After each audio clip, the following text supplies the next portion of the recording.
Okay, so tuning the ukulele.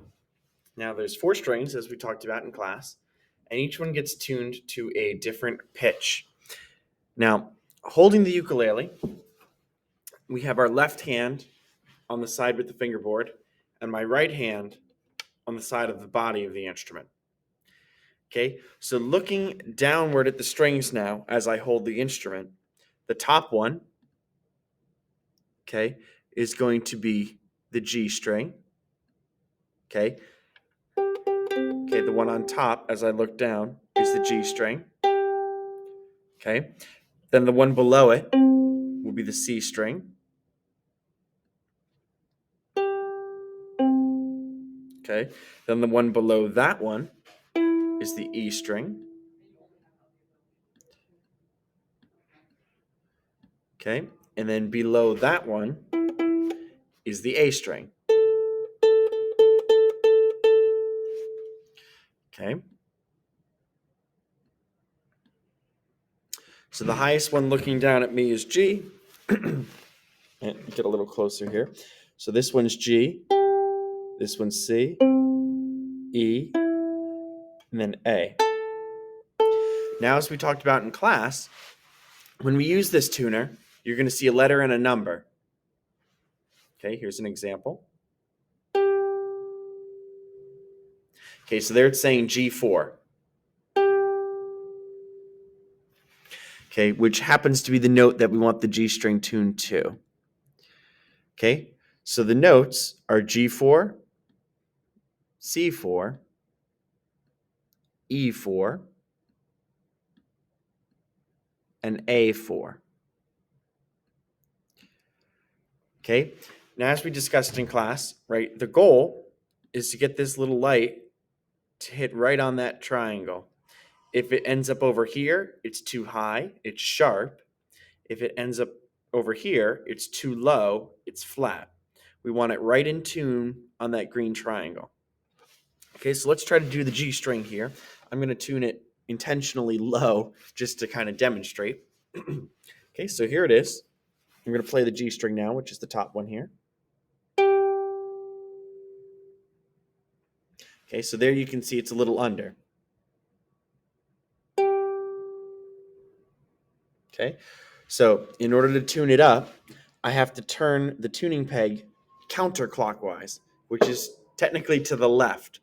Now, for those of you who are thinking, wait a minute, righty-tighty, lefty-loosey, there's a reason it's to the left. Because when I turn the tuning peg to the left, the gear on the back that's actually tightening it turns to the right. So it's kind of reversed of what we think it should be, right? So I'm going to turn it counterclockwise this way to raise the pitch. Okay, just a little bit since I wasn't too far under.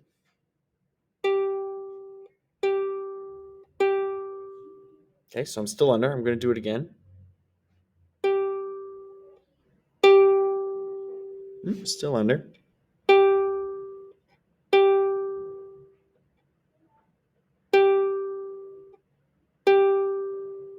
Okay, so there we go, right on the money there. Okay, so that's the first string. Okay, now we move to our next string here, which is C. So the goal for this string is C4. Okay, so let's see where this one is. This is actually a little high. So I have to turn it clockwise to reduce the tension or lower the pitch. Okay.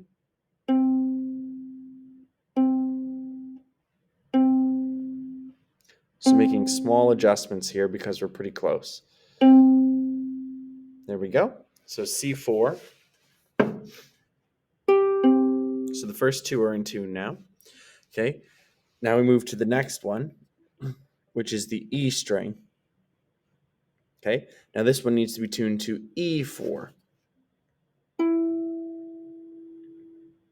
Okay, so a little sharp here. So now got to turn it clockwise to lower it.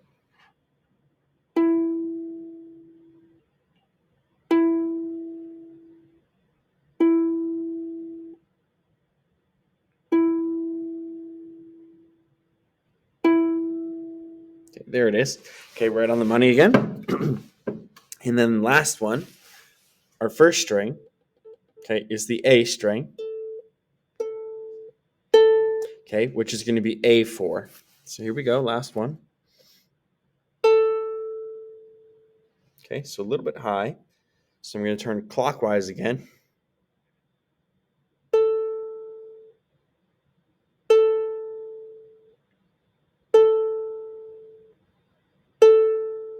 Okay, so right on the money.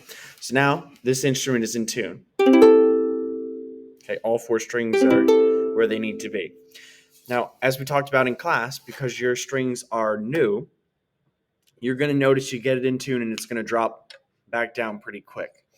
So the only way to get that out of the way is to kind of keep tuning the instrument, come back every so often, tune it up again, kind of stretch the strings. But as we talked about in class, you can speed up the process by kind of stretching them a little bit with your finger. And the way you're going to do that is by just supporting the string at the top, so we're not exerting any unnecessary force at the top of the instrument. And I'm just going to gently, with a kind of pinching motion in the finger, put my index finger against the neck, and I'm just going to kind of pinch that string just gently to kind of stretch it out a little bit. I'm not putting any crazy amount of force on this. I'm just kind of flexing it a little bit with a simple pinching motion. Okay, and that's going to kind of get out some of that stretch so that it's going to start holding the tuning better. So after a couple days of stretching the string and stuff, you'll notice that it starts holding the tuning a lot better than it did at the beginning. So now when I pluck the G string, we might notice it dropped a little bit because I was pushing on it here. No, it's still pretty good. But these strings are stretched out. So they've already kind of gone through the stretching process. So these ones are going to hold the tuning a little bit better than yours at the start. Okay, so that's how we're going to tune the ukulele. You're going to use this Google Tuner, which is in Schoology. And then it's G4, C4, E4, A4.